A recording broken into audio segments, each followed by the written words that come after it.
Magandang araw mga kapamilya. Ngayon naman, ituturo ko naman sa inyo kung paano gumawa ng compost para sa ating mga halaman para hindi natin kailangang bumili para makatipid tayo. So, tara!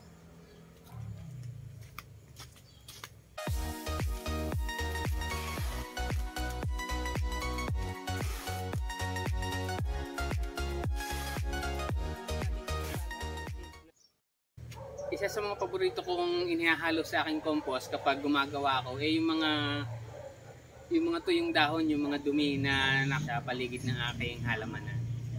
Isa na itong dahon ng saging sa mga magandang panghalo para sa ating compost. Ang tuyong dahon ng saging o iba pang mga tuyong dahon ay nagtataglay sila ng carbon na kailangan ng ating mga halaman. So pwede rin, ito yung tinatawag nating mga browns or brown materials. Pwede rin gamitin dito yung mga papel o mga karton na hindi na natin ginagamit. Isa pa ding maganda pang halo sa ating compost ang yung mga scrap sa ating kusina. Yung mga pinagbalatan ng mga gulay, tsaka ito yung sa akin ay mga dahon ng lettuce at carrots. Ito kasi yung mga reject ko na lettuce dun sa greenhouse ko. So ayun, ito yung isa sa masustansyang panglahok. Kasama rin sa akin pag-compost yung sa mga greens, yung mga dahon na tinatabas ko kapag naglilinis ako ng aming bakuran. So ayun. Dahil hindi man magandang puro carbon lang ang halo ng ating compost, so kailangan din natin ng greens na siyang pinanggagalingan ng nitrogen. So ayun. Ito yung mga isinasama ko. Basta sisiguraduhin nyo lang na wala kayong isasama na kahoy. Kasi matagal mabulok yung kahoy. Siguraduhin nyo lang din na hindi kasama yung mga ugat. Kasi pag kasama ang ugat, may tendency na mabuhay siya sa loob ng sako habang binubulok nyo sila.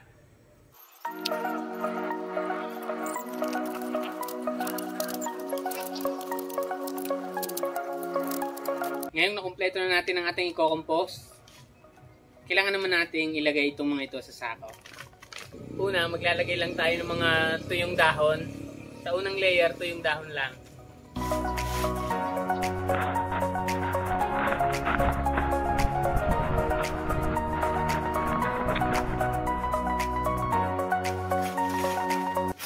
Mas maganda kung ang ilalagay nating damo ay yung maliliit, yung nagayat natin ng pino. Mas mabilis yung ma-decay. Pero dahil hindi naman ako nagmamadali, so lagay lang ako ng lagay ng mga dahon. Tapos pagkatapos itong brown, ito naman greens. Yun yung sunod na layer.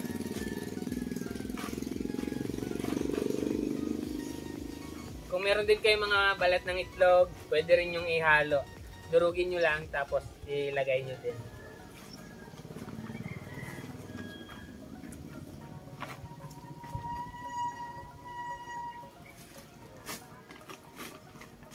Tapos isa sa mabilis makapagpa-decay ng ating mga dahon ay kapag hinaluan na natin ng mga dati na nating na-compost. Meron ako ditong hinanda. Ito yung compost ko na inilagay ko sa sako 4 months ago na. So maganda kung haluan din natin to. Parang ito yung magsisilbing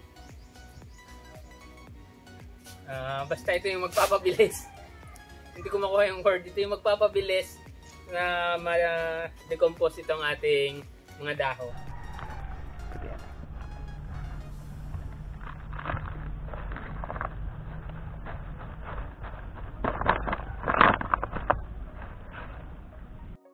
So yun, naisako na natin. Sunod naman natin gagawin ay babasahin natin ng tubig. Sisiguraduhin natin na nabasa lahat. So yun.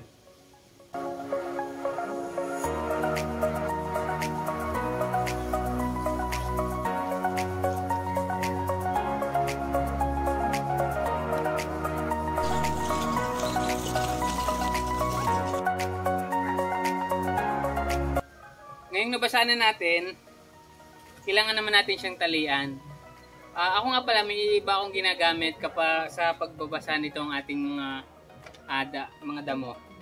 Gumagamit ako ng hugas bigas. Kasi napansin ko mas mabilis siyang maka-decompose kapag hugas bigas yung ginamit mo.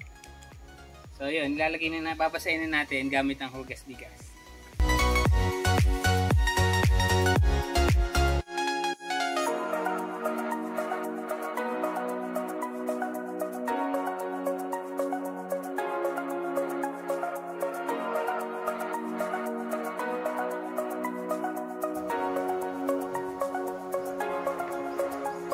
So yun, tatalian na natin.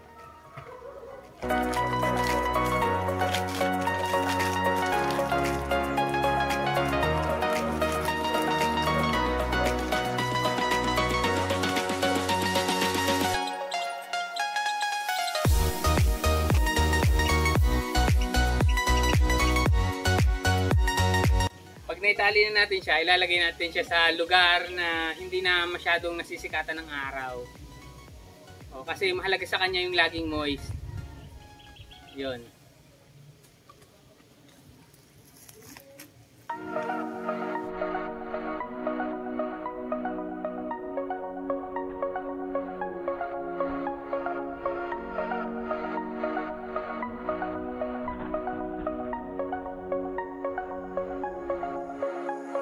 Papakita ko naman sa inyo yung mga dati ko nang na-decompose na dahon at mga damo.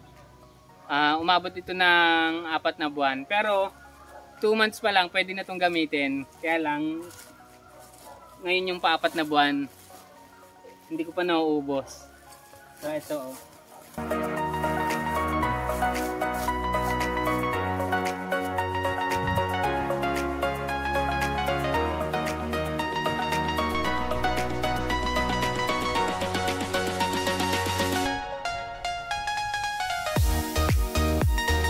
Kitang-kita nyo naman na mukhang napakalusog ng lupa, napakabuhaghag at saka napakayabo.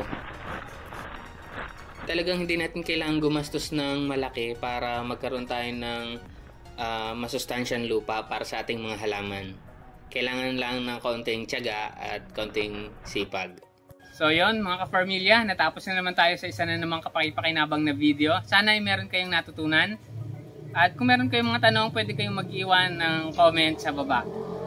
At huwag din kakalimutan pindutin ang likes and subscribe. Salamat!